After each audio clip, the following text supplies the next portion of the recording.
So the Gold Coast, it is the second biggest city in Queensland.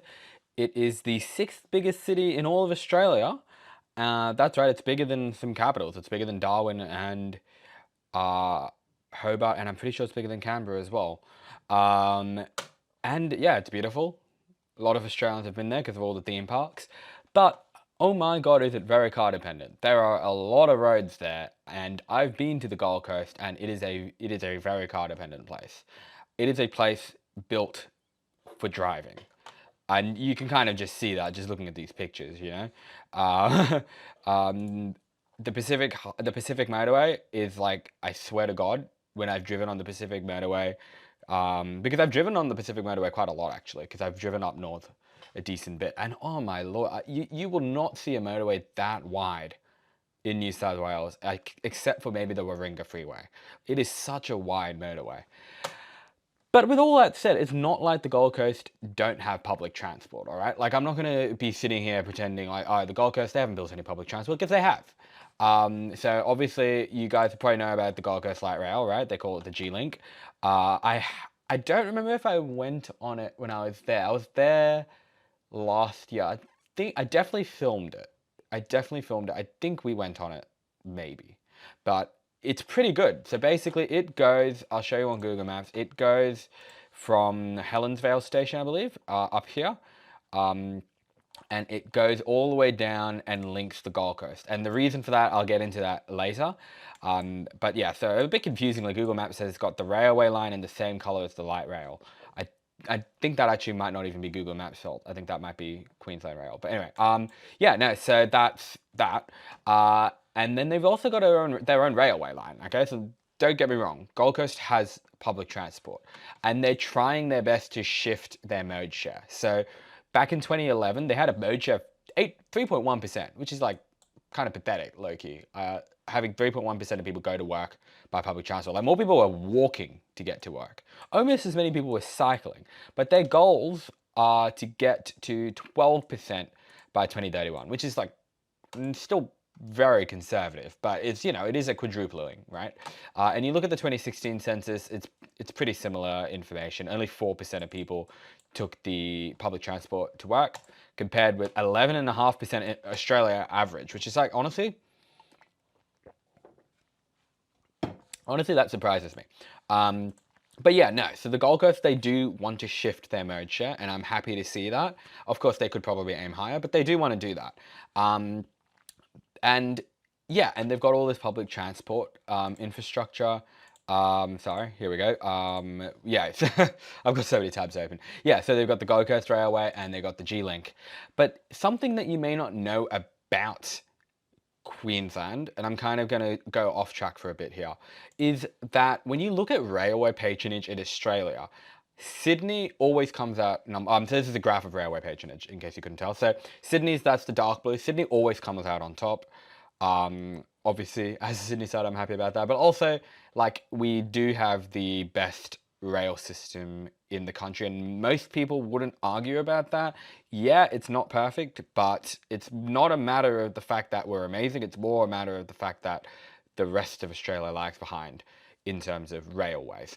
Sydney's railways are pretty extensive, and I'm not going to get into that. I've gone into that in my Sydney versus Melbourne video. Melbourne is also still really good, to be clear. But then after that, you would expect Brisbane to be next, right? Because Brisbane are the third biggest city in Australia, but they're actually below Perth. So I'm not going to lie, the colours they've chosen for this graph aren't great, but that's Perth. Sorry, that's Brisbane right below Perth, and that's Perth up there. Adelaide, you know. But yeah, that might surprise you, to be honest with you. But honestly, if you think about it for a bit and you just look at Brisbane and you look at South-East Queensland, I'm pretty sure, by the way, that when they say Brisbane, I think they are including all of South-East Queensland, because Brisbane's rail network and South-East Queensland rail network are the same thing. Like, it's not like in Sydney where we have intercity and then we have Sydney. In Brisbane, the South-East Queensland railway system is all the same thing. So when they say Brisbane, they're including the Gold Coast there. And that might surprise you, because South-East Queensland has a pretty huge population, definitely bigger than Perth. But then you remember that Queensland, are planning to build a motorway right next to another motorway. And that kind of like embodies the mentality of Queensland, and more importantly, goes a long way to explain why their mode share isn't really shifting, you know?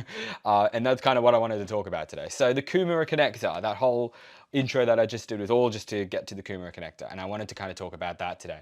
But before we do talk about it, why don't we actually watch a little video that TMR Queensland made for us, I guess. And I'm on incognito, so these are, I don't know what these videos are, so don't like judge me, I'm on incognito.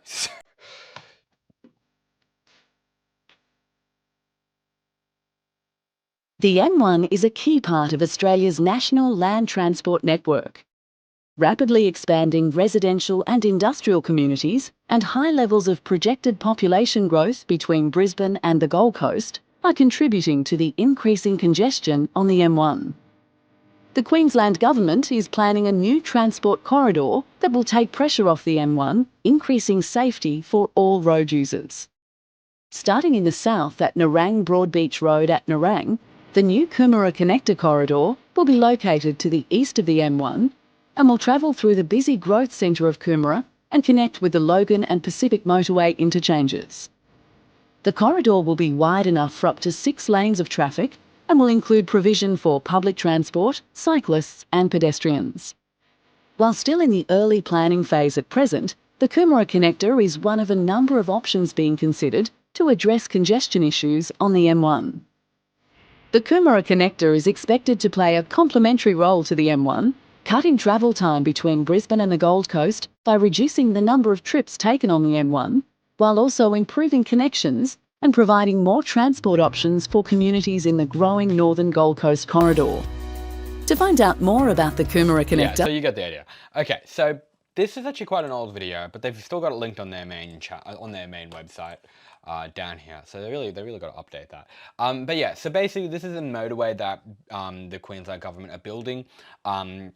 Kind of starts, so this is the Gold Coast, okay, and it starts in Nerang, so like, I think here, is it? I think it starts, I don't know where exactly it starts, it's definitely around somewhere in Nerang, and then it kind of just crawls its way up to here, to Loganholme. And yeah, basically, yeah, its existence is questionable, and I say that in the politest of ways, because of course I don't live on the Gold Coast. I don't live in Queensland, so I don't have all the context, but also I know how transport works, and I guess you'd have to forgive me for being a bit skeptical about building a motorway right next to another motorway. Yeah, no, so basically, yeah, they've started construction on this southerly part. I think that's why they're calling it the Coomera Connector, because they're building it from Nerang to Coomera, and there's Coomera there. I'm guessing, sorry, my internet's kind of lagging, so let that load, I guess. But yeah, no, so they're building that, and then I think they haven't quite gotten funding to keep it going yet, but I'm sure they will. And it's a bit like shocking, to be honest with you, to see them building it, especially because sorry, my internet's not loading, but we'll go over here and I'll show you exactly how bad the M1 motorway can get sometimes. If I can just get the internet to load first. Come on, load, load, load.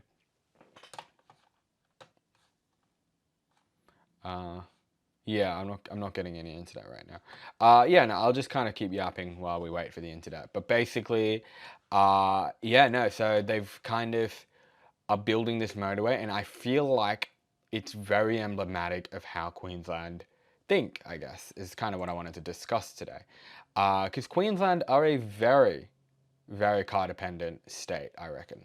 And like, don't get me wrong, they have pretty good rail, and it's not like they haven't invested in rail at all. Like, we've got Cross River Rail coming. They are building some new train stations on the Gold Coast line, actually, and so we can kind of look at that as well. So they are building a new station at Pimpama, Hope Island, and Merrimack. Sorry if I said Pimpama wrong. Pimpama. Yeah, so they are building new stations there and all of that. Yeah. And of course, they're extending their light rail, okay? Where is my little... Why can I not seem to...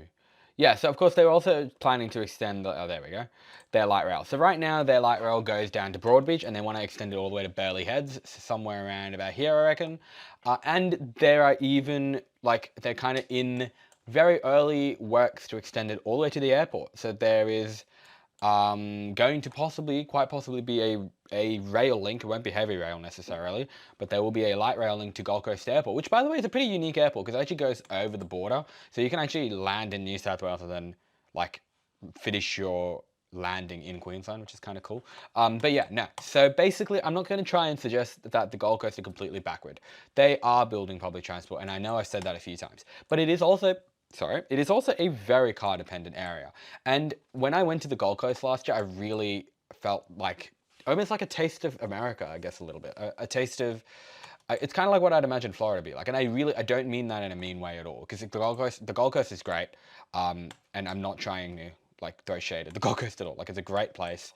It is like a lot of fun. All the theme parks are amazing, and Surfers Paradise is really nice. But then it is like, the roads are really wide, alienating. You look at how wide that is. Pedestrian infrastructure is like, it's there, but it's like kind of bare bones, and it's just the type of place that is really built for cars. And I feel like you wonder why they're struggling to achieve mode share, and why their like public transport patronage is so much lower than the Australian average. Not even the Sydney, or like, it is obviously it's lower than the Sydney average, but it's like lower than the entire country, which is kind of crazy to me.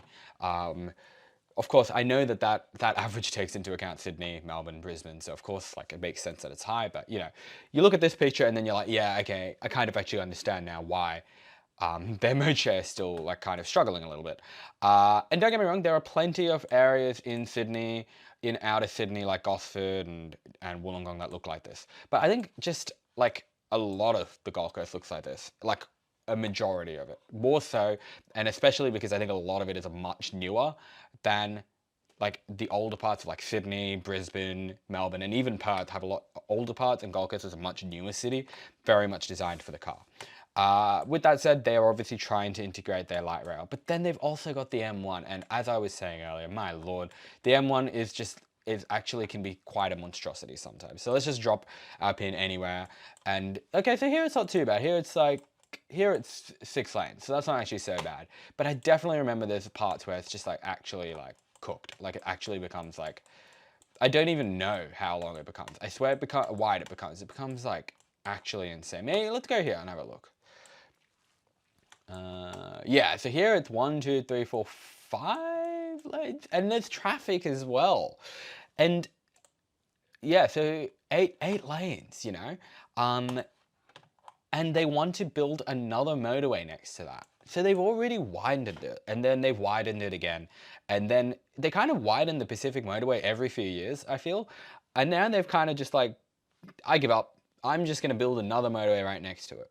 And I guess I feel a bit conflicted, because I don't want to suggest like we don't build any new motorways, we don't build any new roads. Like, obviously you still need new roads in a lot of cases, but this seems to be a case where it's like they've widened the M1 so many times.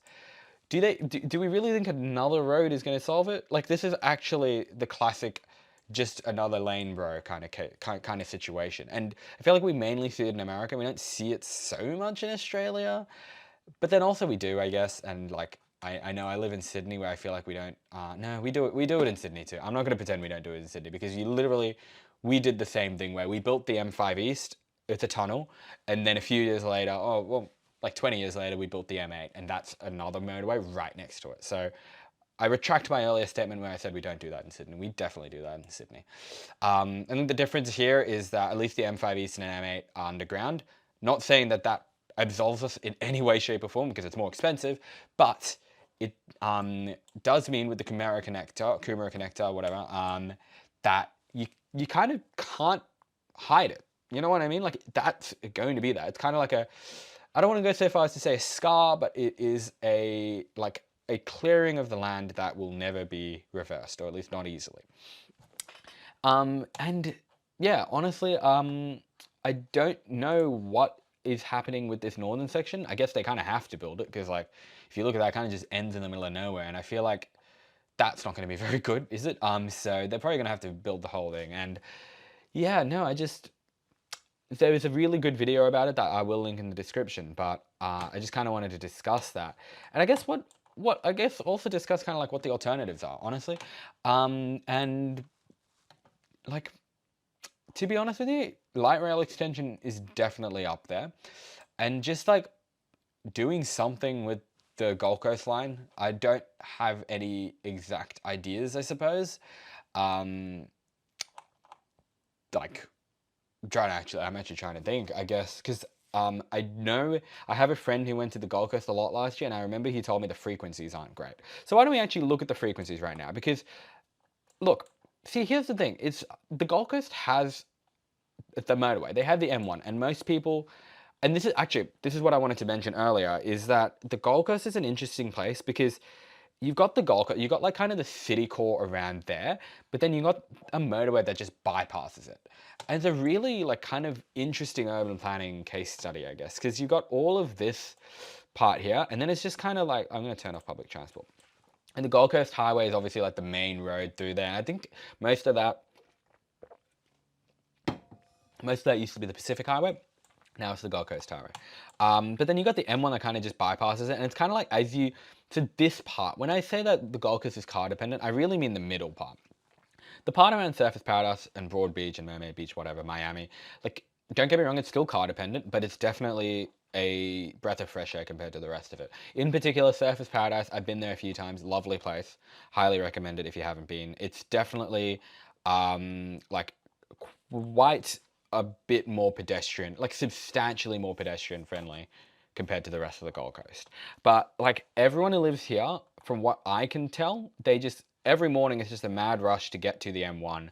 So you just go along the M1, whether that be along this road or the Smith Street Motorway is a classic one, which I've always been obsessed with the Smith Street Motorway because I don't know why it's called that when it's like literally, I feel like it's what, like 3 kilometers long or something, and they called it a motorway. I was like, guys, relax, it's like 3 kilometers long. But yeah, basically mad rush to get to the M1, and then the M1 is just chock-a-block all morning. And then meanwhile, you got a train line right there. You got a train line right there, literally right there. And I'm not going to suggest that Park and Ride is a great model. Park and Ride is a terrible model, and I'm going to make a video about that one day.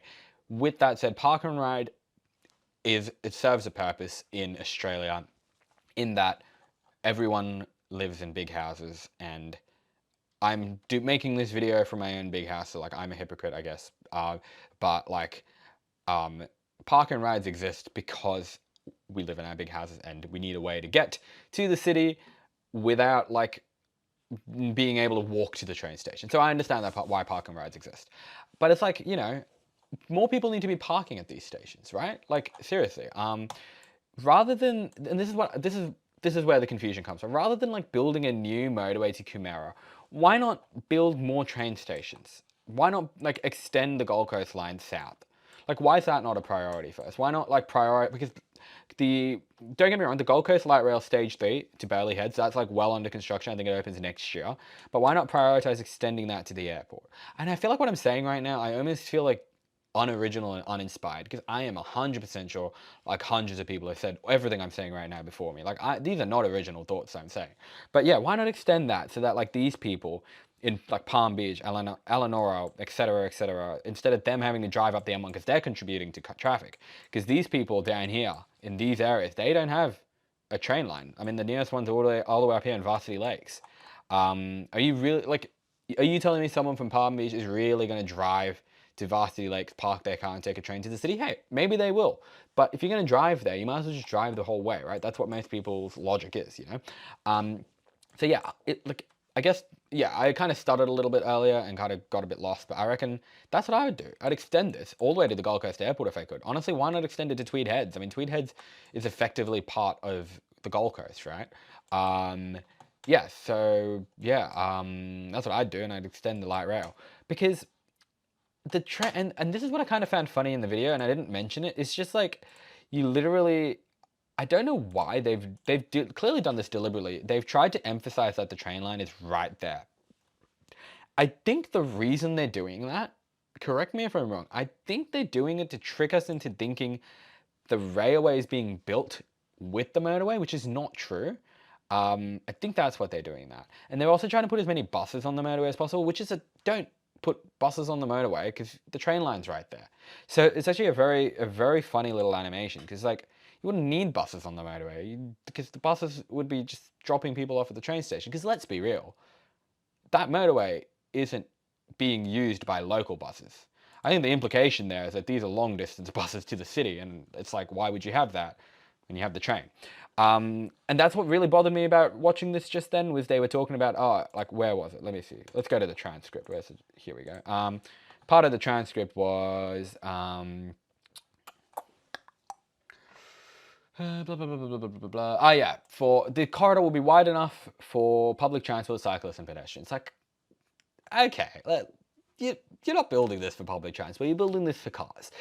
Yeah. So look, yeah, I'm just I know I've just been yapping and I've kind of just been saying don't build another road, build more public transport. And I don't want to be like kind of a bit of a cliche because a lot of people like me, a lot of urbanists will say no new roads, just public transport. And one thing I don't love about online urbanism, which I've always tried to steer away from, is that so much of it is just don't build more lanes. And it's like kind of like I don't know, like, of course you shouldn't just build more lanes. I know it's almost like I hear it so much, I'm like sick of hearing it. But this is a good case of where, like, I don't know what else I'm meant to say. Like, don't build more lanes. Like, build more railways, build more light rail, and you can build more roads if you need to. But like another motorway that pretty much just parallels it, and it's going to just consume land that you can now never use again because it's not underground, it's above ground. It's just it really it beggars belief. It beggars belief. But look, I don't think the Gold Coast is beyond salvation. I mean, they have a light rail, and it's a very good light rail at that. And it works as a pretty good feeder service. Like, I don't think a light rail should be acting like a feeder service. Like, generally, it should be about distributing traffic rather than getting you to a train station. But I don't think it. I think it does other things as well. And overall, their light rail is great. And there are plans to build new train stations, and there are plans to extend it. So the Gold Coast is a great place. It is probably going to be somewhere that a lot of people from Sydney and Melbourne and etc. move to because it's cheaper. I actually don't even.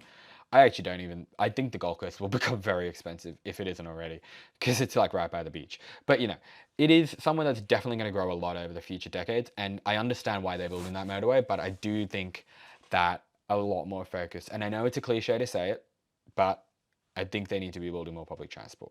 And yeah, that was kind of my attempt at like talking about South-East Queensland because I've never actually talked about South-East Queensland ever on my channel. I don't think even once. Like I've mentioned Melbourne a few times. I don't think I've ever brought up South-East Queensland. So there you go. Those are my thoughts. I don't think they were particularly original thoughts. And I apologize if you wanted something really groundbreaking because the conclusion from this video is don't build more lanes. And like, if you're watching this, you're probably like, yeah, duh. But, yeah, honestly, if you drive on the M1, oh wait, no, there was one thing I was about to finish up, but I wanted to look at the frequencies of the stations.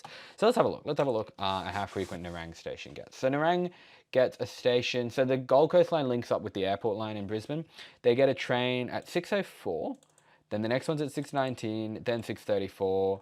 Then 6:49. So what we're talking 15-minute frequencies in peak hour, which is the barest of minimums. Like it's fine, but it's not great, And if it's 50 minutes on peak, I have a very bad feeling about what's going to be happening off peak. Crap. Okay, it's not letting me go any further. But I do have trip view on my phone, and so I will check. And I'm pretty sure it's going to be half hourly, so I don't think there's any extra point in me checking, but I'm going to check anyway. So we're going to go Nerang to, let's do Roma Street. Roma Street. Coolios. Yeah, so it's every 15 minutes until about 8:20, when it becomes every half an hour, and it stays as every half an hour for the rest of the day.